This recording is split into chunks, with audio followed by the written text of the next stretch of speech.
Assalamualaikum warahmatullahi wabarakatuh. Apa kabar semuanya anak-anak? Ibu harap kalian dalam kondisi sehat walafiat. Sebelum melakukan pembelajaran pada pagi hari ini, marilah kita membaca basmalah. Bismillahirrahmanirrahim. Baik, pada pertemuan kali ini Ibu akan membahas materi tentang hijrah Nabi Muhammad SAW, sebuah kisah yang membanggakan. Perjalanan hijrah Nabi Muhammad SAW. Arti hijrah: meninggalkan perbuatan buruk untuk melakukan kebaikan, pindah dari negeri kafir ke wilayah Islami.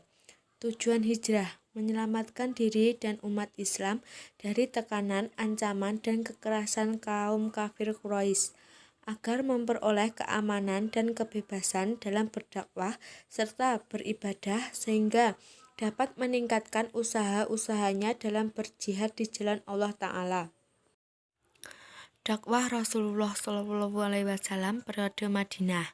Dakwah Nabi Muhammad SAW di Madinah berlangsung selama 10 tahun. Materi dakwah di Madinah selain 89 surah yang turun di Mekah, juga 25 surah yang turun di Madinah. Isi materi surah yang turun di Madinah: masalah sosial kemasyarakatan. Peperangan yang dilakukan oleh Rasulullah SAW bertujuan untuk: yang pertama, membela diri; yang kedua, menjamin kelancaran dakwah; dan yang ketiga, untuk memelihara umat Islam agar tidak dihancurkan oleh bala tentara Persia dan Romawi. Strategi dakwah Rasulullah SAW periode Madinah. Berdakwah dimulai diri sendiri. Cara atau metode melaksanakan dakwah sesuai dengan petunjuk Allah Ta'ala dalam surat An-Nahl 125. Berdakwah itu hukumnya wajib bagi Rasulullah SAW dan umatnya. Berdakwah dilandasi dengan niat ikhlas karena Allah Ta'ala semata.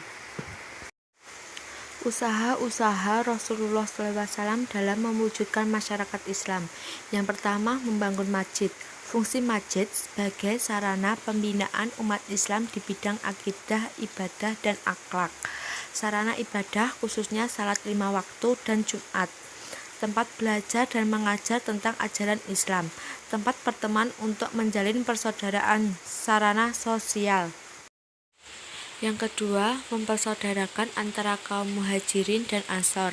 Hamzah bin Abdul Muthalib dengan Sa'id bin Haris, Abu Bakar dengan Harizah bin Zaid, Utsman bin Affan dengan Aus bin Tasbit, Umar bin Khattab dengan Itban bin Malik, Abdurrahman bin Auf dengan Sa'ad bin Raib. Yang ketiga, perjanjian saling membantu antara umat Islam dan non-Islam.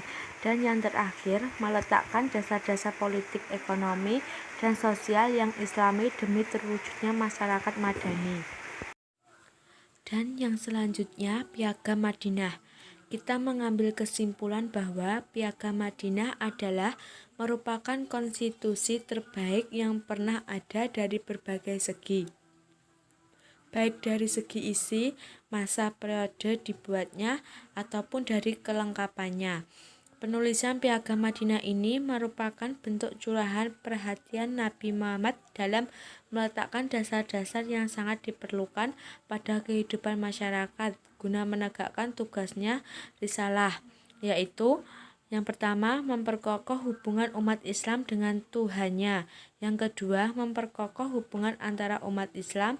Dan yang ketiga, mengatur hubungan umat Islam dengan orang-orang non-Muslim. Isi Piagam Madinah. Adapun di antara isi Piagam Madinah, yaitu yang pertama, kaum Yahudi bersama kaum Muslimin wajib turut serta dalam peperangan. Yang kedua, kaum Yahudi dari Bani Auf diperlakukan sama kaum Muslimin. Yang ketiga, kaum Yahudi tetap dengan agama Yahudi mereka, dan demikian pula dengan kaum Muslimin. Yang keempat, semua kaum Yahudi dari semua suku dan kabilah di Madinah diperlakukan sama dengan kaum Yahudi Bani Auf.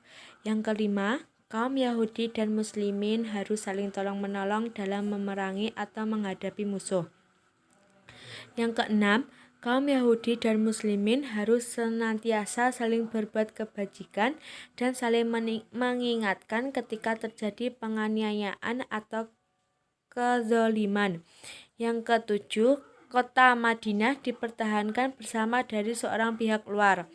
Yang terakhir, semua penduduk Madinah dijamin keselamatannya kecuali bagi yang berbuat jahat. Dan yang terakhir, hikmah dan teladan dari misi Nabi Muhammad SAW, ketabahan dalam menerima cobaan. Nabi Muhammad SAW dan para sahabat melakukan hijrah ke Madinah merupakan akibat dari kekejaman kaum kafir Quraisy terhadap kaum muslimin. Cerdas dalam mengambil keputusan.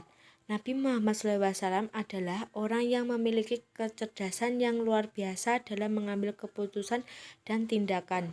Cukup sekian materi dari saya. Apabila ada kurang lebihnya saya mohon maaf. Wabillahi taufiq wal hidayah. Wassalamualaikum warahmatullahi wabarakatuh.